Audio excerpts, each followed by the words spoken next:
Hello. So I am embarking on a new series of experiments. Research chemicals, good research chemicals that I have tested time and time again, mixed with mdma because I don't think there's enough information out there. And I think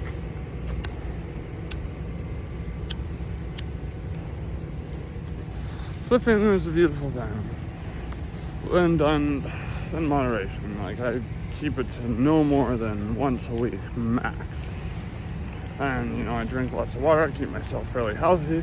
This time I decided to ease in with something that wasn't too heavy. So took about 225 micrograms of ALLAD, which doesn't have the same potency as LSD, so that would be, maybe equivalent to like 150 micrograms of LSD, but it's hard to say because, this stuff is distinctly more visual, but like with less headspace.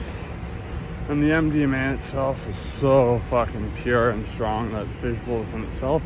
I do, condone time and time again the benefits of not doing like super high doses all the time when it comes to long-lasting hallucinogens. And from perspective, ALLAD lasts a couple hours less than LSD, which is nice because LSD is a hell of a commitment. I don't think I will be pursuing like 1P LSD or anything like that because I consider it really just kind of one and the same.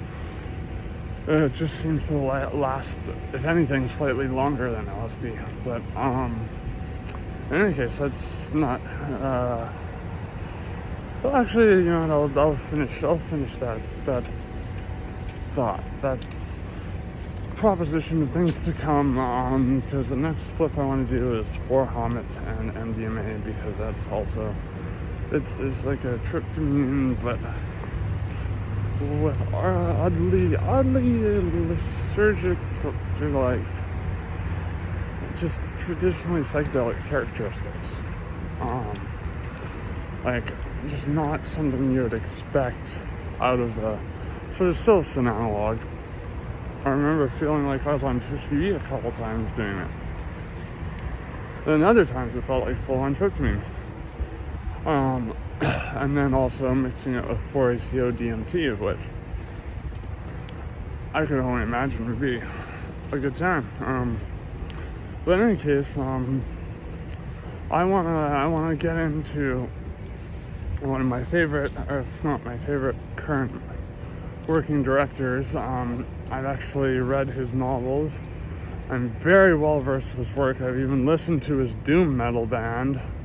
And I've seen that his movies have gotten quite a bit of controversy from content creators that I otherwise really like the Illuminati, who was talking about how Dragged Across Concrete was, transphobic and racist, and like something not a lot of people understand about Craig Vaughn is that he doesn't care about trying to put forward a message. Like, he's said this multiple times. He wants to tell a story, and this none of his stories are exempt from this. He has almost no actually good characters in his stories. Like, they're all twisted, usually deeply insecure men who are trying to make up for their shortcomings of machismo and being racist or transphobic to others. Like, you gotta look at it in the same way as, like, if he is trying to say something, it's like Deadwood. Like, these are all terrible people and they're saying racist things, like much more patently racist things, and it's not so much what they say that counts.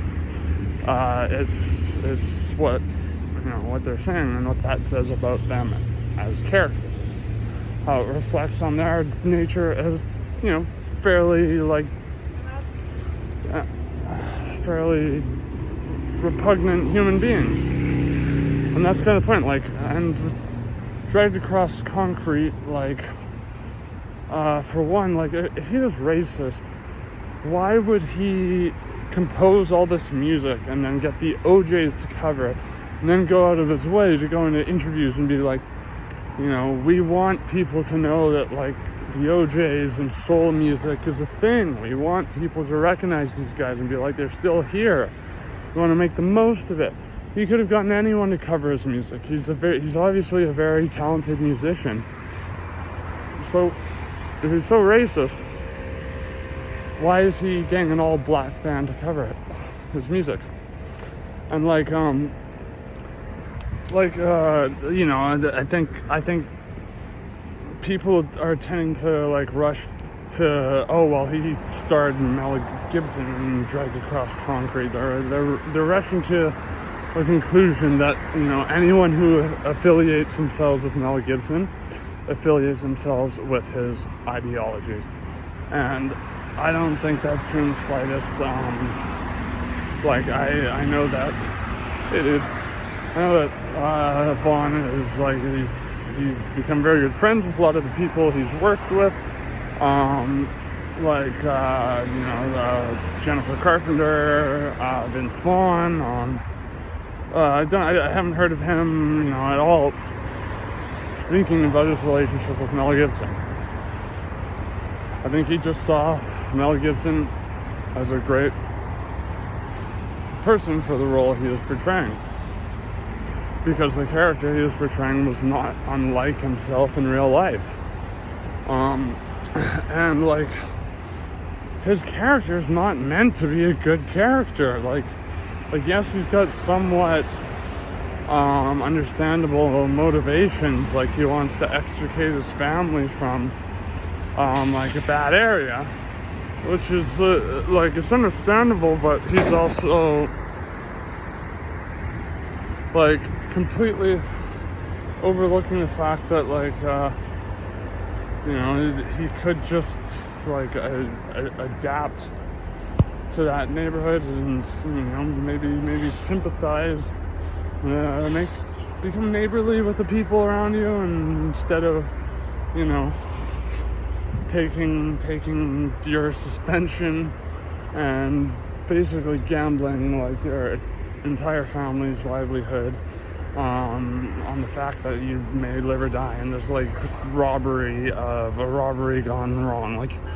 He's clearly a moral, or not immoral, but a morally ambiguous or morally conflicted character, because you see the bank robbery gone wrong, and you see the aftermath. You didn't see the guy who they threatened to cut his balls off if he didn't open one of the vaults. You see him lying there and he's got blood coming out of his underwear, so it's implied that a pretty violent scene happened. But Vince Vaughn's we gotta do something about this.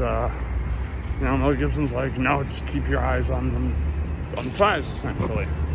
Craig Vaughn he's not exalting these characters, and then the whole transphobia thing, I think people are really misinterpreting that, because there's that scene in the diner. It's interesting that diner is actually used to be where it was filmed. It used to be across the street from where I lived for a while as a teenager. But in any case,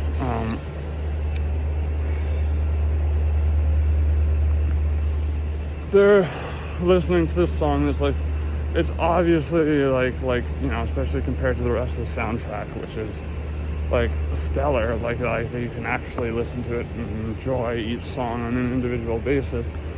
It's made to be flippant and just rehold my umbrella, I think if anything, it's this is what they hear. This is what these kind of racist cops, that's what they hear. These cops who refuse to accept the modern era and the changing tides of things, and like, you know, and also like the black guy wins at the end of the day. I know spoilers, but like the black guy is the one who, because he doesn't let his paranoia and greed get the better of him, he ends up winning, even though he was just a hired help to begin with. And then because of his good nature, he still, despite being, you know, screwed over by Mel Gibson, or at least, you know, Mel Gibson was just pulling something stupid, he still takes care of his family, like, despite having to kill him, because, you know, it's either, you know, kill or be killed at that point, essentially. And, you know, that's all Mel Gibson's character's fault. The whole, you know, shotgun safari thing, like, there's any allegory here, and again, like Chris Vaughn says that his movies and shit, and they're not meant to be allegorical, they're meant to be stories. His novels do a much better job of, like, portraying this. They don't tell you anything about the characteristics of the story. And his novels are quite good, actually. They're really good. Like, I mean, they're even more brutal than the movies, but much more brutal, actually, which is saying something. But like, yeah, no, I think he's like I think he's like a better version of like Quentin Tarantino and Eli Roth, and certainly a more talented version, that is. Like, you know, you don't get these John Carpenter type figures who, you know, write, direct, compose, do everything for their movies, you know, like really hands-on auteurs. I don't see that very much. And like Quentin Tarantino, as for him being racist, that's a different story. It's a different can of worms. I'm not even gonna touch that. I don't know. I like his movies, not all of them, but I don't like Quentin Tarantino as a human being, from what I can tell. I mean, I'm sure I would get along with him, but seems like he's being an asshole and much of his life, and just because you know, he is afforded celebrity status, which he earned. I'll give him that, but still, you know, you can still be a humble human being and put out these great works of art. But I still choose to enjoy those great works of art, because I think it's really like deeply stupid and ignorant to be like, oh well, because we don't like the characteristics of the person who wrote it, we're gonna completely disregard everything they wrote. I think that's just stupid. I was just listening to like a video on someone saying don't read David Foster Wallace because it's just for frat boys, and he was a creep in high school and or in university, because he was like stock checks, and it's like, dude, you don't understand. He was like a deeply troubled human being. That's part of what made his writing so great. Like, he'd never perpetrated any actual crimes against anyone. You know, he tried to kill himself, for fuck's sake, because of his depression and his alcoholism. Like, you know, he understood human nature so well that he captured it in Infinite Jest. Hence why everyone's like, you should read this book. Not because it's like, oh, it's a fucking, this is like a prerequisite to being smart. Anyways, I digress. Back to Craig Vaughn. Yeah, so like you hear the diner scene, this flippant music playing. It's meant to be silly. The lyrics are stupid, but then, you know, they're at the end, when the two cars are kind of like, it's coming to the very, very grand climax after this already explosive culmination. He's listening to the same artist sing, you know, this beautiful song about, you know, don't stop the driving, like, and it's about, like, you know, how this guy just wants to see a movie at the drive-in with his girlfriend who's like dying of cancer or whatever one last time, and it's the same artist obviously, and it's like you can tell it's like having an impact on him because he's actually hearing it for the first time himself after experiencing real loss and like actual hardship, actually, you know, putting in the effort and fighting for what he wanted to earn and what he, you know, consequentially lost along the way, which was, you know, the life of his partner, his friend, and you know, like, it's a stark contrast from the person you see at the beginning, who is like literally like tormenting a deaf girl to like get her to confess to where her husband's stash is. Like it's still not saying his character's good, but it's like it's showing you that, like, oh, if anything, maybe we shouldn't be so prone to rush into judgment and be like, oh, well, just because I can't tell if this is a man or a woman singing this song, it's a bad song.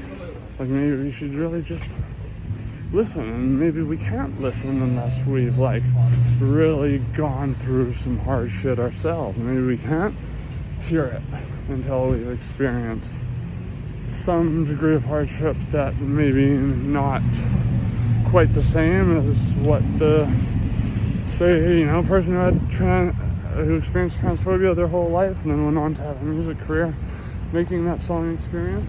Maybe not the same, but, you know, this guy just fought for his life, just got shot, just his friend just died because of him, you know, it was a giant clusterfuck. Like, he just killed several people, and what is like seriously one of the most gratifying like villain just massacres I've ever seen in a movie. And by the way, it's just such a beautifully filmed movie, and the practical effects are great. I mean, I really love it. I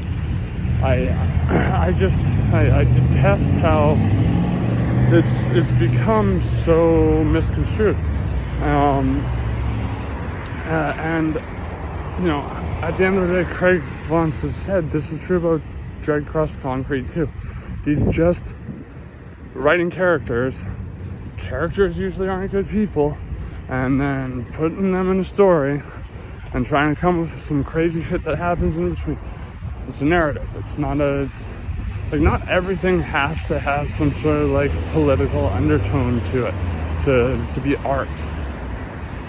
Like his main form of influence was, other than Dungeons and Dragons, which I think is hilarious, like B films, like exploitation horror films from the 70s, you know, like that kind of like shock, you know, stuff that was like you know, meaningless. Like there's never any real political messages to stuff like, you know, maybe the Cannibal Holocaust, but like the other movies, all the other, you know, Cannibal Holocaust type movies, like, you know, like there's no message to it. They just knew that gore sold and it would get butts and seats, so they did it. And now this brings me to Bone Tomahawk, of course, the other controversial one on this list. I mean, I've never heard anyone say anything about Brawl in Cell Block 99, which, I mean, I like each of his movies for individual reasons, but if I had to select one as my favorite, it would be Brawl in Cell Block 99.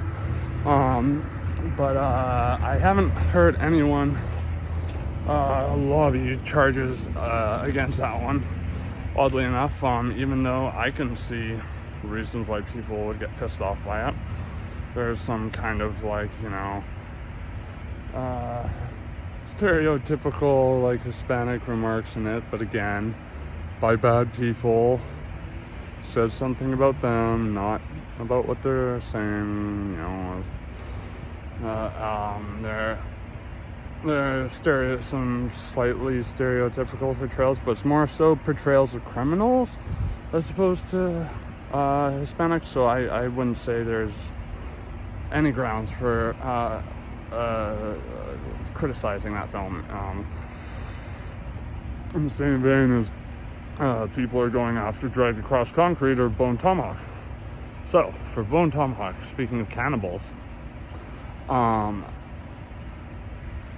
that movie, for one, is a feat of a low-budget horror film. It's a very expertly done low-budget horror film. And, I was supremely impressed by it. And I remember it was like I saw it before I did Brawl and Cell Block 9 and everything. I was like, dude, I need to find out who this dude is. And so, I got his books, Race of a Broken Land, Conflagration of Jackals, which is what I'm reading now, and oh my god, it's brutal. But it's you can tell it's probably the most influential on Bone Tomahawk, because he was, a novelist before he was a filmmaker. I mean, I think he was a film coordinator before that, but he had published novels before he had made a film anyways. So Bone Tomahawk, it's criticized for, its portrayal of, I guess, Native people, despite the fact that the one Native character in it, the professor, makes himself obviously the smartest person in town, and, the 2-minute portrayal of him on screen, where he, he calls them troglodytes, and then the mayor's like, how do you spell troglodyte? And and he's called the professor. It's already, that's all it is. It's already inherently a prestigious title, and he specifically says these are not Native people. These are troglodytes or whatever. They're movie monsters. That's what they're supposed to be. But at the same time, even if they were supposed to be some reflection of really crazy natives who lost their way, at the end of the day, they're still not the worst characters in the movie. Who are the worst characters in the movies? They're the fucking tomb robbers. The guys at the beginning who fucking, the dude who, that very prolific horror actor is in House of Thousand Corpses and all those Rob Zombie films I'm not such a huge fan of. But I respect the guy because he's been in such an impressive amount of films. He played the clown, and then I believe David Arquette, or one of the Arquette brothers, is the other grave robber. The film opens with him cutting a dude's throat so they can steal his shit, and it's them that pisses off the cannibals because they steal from their burial ground. And then I got the same feeling with the main characters that I did with the cops versus the gangsters in The Wire. Who's the real villain here, Because Matthew Fox's character is who he's in a conflagration of jackals. There's a character that's quite obviously based, or what was the inspiration for him, and you get to know him on a much deeper level. But even before reading that, which I just started reading recently actually, I knew that his character was a bad person.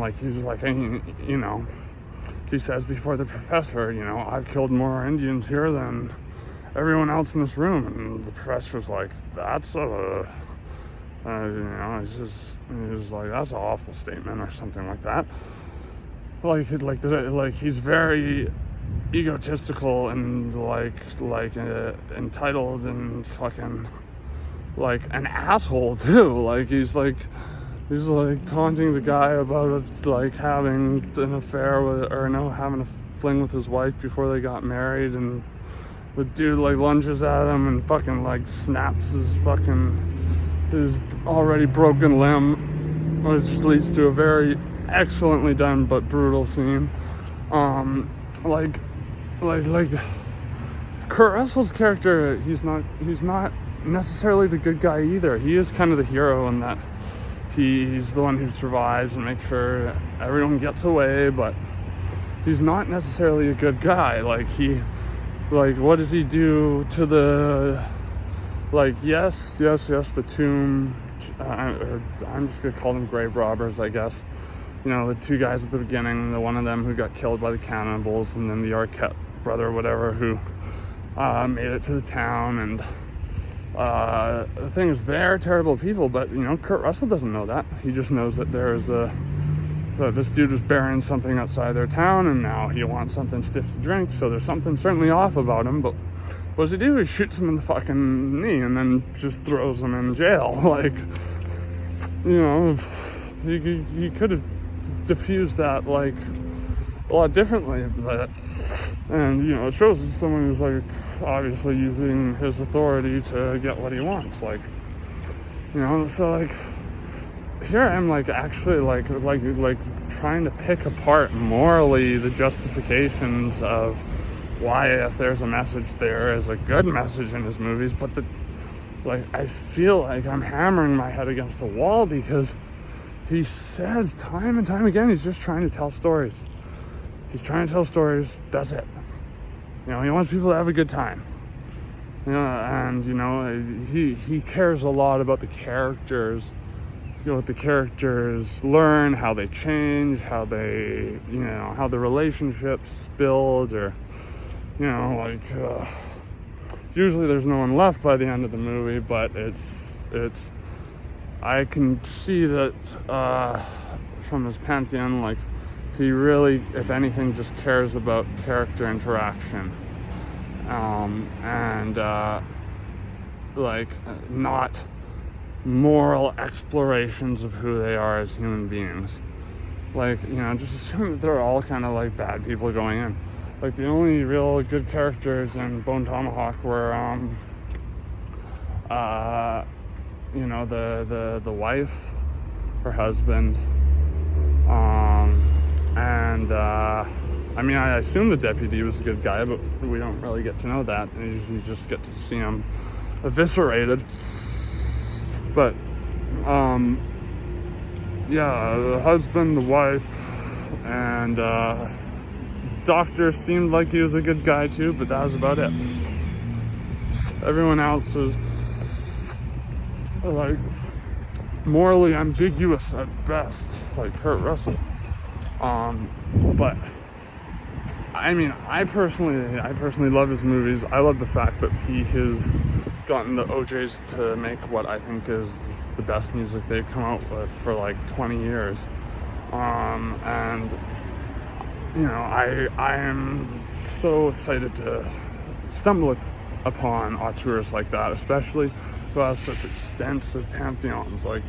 His novels are great. There's a reason Leonardo DiCaprio bought the rights for Business on North Granson Street, and I believe Ridley Scott was the one who bought the rights for Race of a Broken Land, but whether those will actually be made into movies, I don't know. They're both pretty violent stories, so I could just graphic in many ways. I could see it being a difficult one to do.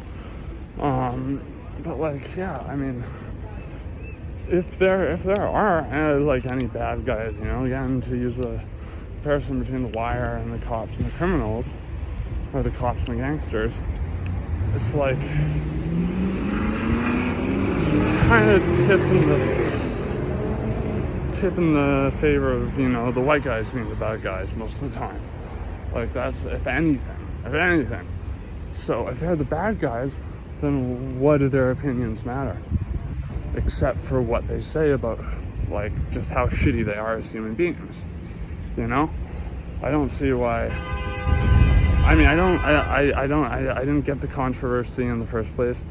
And I've been wanting to speak about it ever since, because I really wish this guy would get to continue making movies, because all three of his movies have been like impeccable. Like when he has full creative control. I know he did some French horror film that he wrote, which was pretty lousy, but when he has full creative control, Bone Tomahawk, Brawl, Cell Block 99, Straight Across Concrete, I think these are fucking modern masterpieces, and like they capture a tone and atmosphere that's so distinctive, and like you just can't recreate it. He's got a very unique personal flair, and it's Straight Across Concrete is not a far away right fucking dog whistle. And you know what? I hate conservative bullshit as much as the next person. Yes, I think Mel Gibson is not a great guy. I also admit I did laugh when I heard him on that awful fucking voicemail he left his ex-wife, when he was making fun of her fake tits for looking stupid. But I mean, like, I was laughing because I was like, well, you probably paid for him, dude. And, you know, while I find you know, anti-Semitism not a great thing, well, you could get, like, I mean, I'm not for, like, you know, Zionism or, you know, killing Palestinians or anything. I think there's room for criticism of Israel and stuff like that, but I'm not for anti-Semitic bullshit. So I don't condone the remarks he made when he was really drunk during his DUI, but do I find it hilarious he uttered the word sugar tits? Yes. Do I find it appropriate? No. But see, it's a matter of, I think, you know, having a sense of humor at the end of the day, and also, you know, not taking stuff too seriously, especially like if you're going to criticize something, you should know the context behind it. And he said several times, I'm just trying to tell stories, I'm not trying to get caught up in politics here. That's it. And, you know, you think, like you know, for example, Illuminati, very, very well-researched videos. Extremely, like, and especially for the amount of uploads, like, impressive, beyond impressive, but to see this much context missed, like, it's just.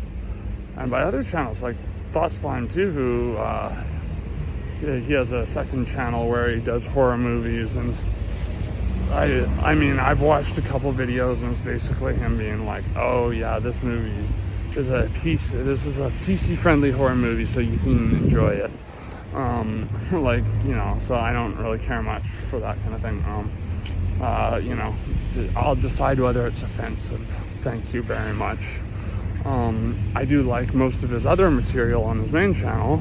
Well, some of it. I mean, some of it's a little preachy, and some of it's a little like, if you don't side with me, you're a stupid kind of thing. Like, I don't like that implication, and because it's kind of comes off as arrogance. But I mean, I do think he makes good points. Don't get me wrong. But when he covered Bone Tomahawk, I think he got that completely wrong. Like, the troglodytes in it are movie monsters. That's it. Like, it's like The Hills Have Eyes. Like, the mutants are movie monsters. They're not like a deep delving into like displaced communities by atom bombs that were being set off in New Mexico after the Manhattan Project. It's a horror movie. It's like inspired by horror movies like The Hills Have Eyes. What was The Hills Have Eyes trying to say then? You know, it's just like interpreting the two. Like they're like he's emulating that type of style because that's the style he's going for. He does, and I think he likes B movies because of, you know, the fact that they're just they got to be all about the thrills. They got to be all about putting forward something entertaining, something, you know, full of crazy, wacky gore effects, and, you know, that's what captures people, not, you know, political messages and, you know, controversy. Like,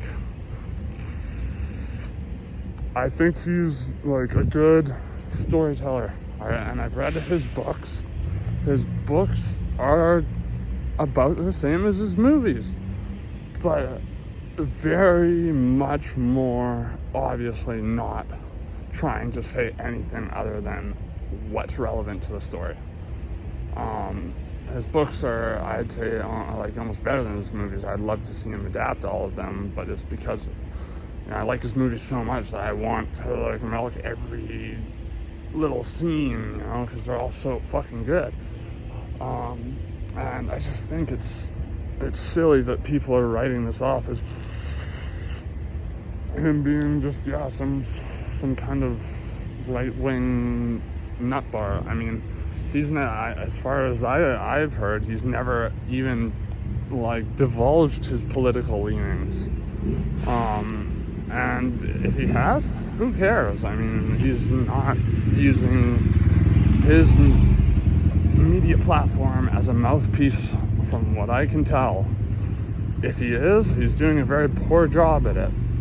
I mean, like, anyways, I just think those are stupid fucking controversies, and I really advise people to enjoy those movies because they're great and the soundtracks are great. I listen to the OJ's soundtrack, particularly for Brawl in Cell Block 99, just when I'm chilling, because it's a great, it's funky shit. It's really funky shit. But yeah, no, that's all I have to say about that. Bye.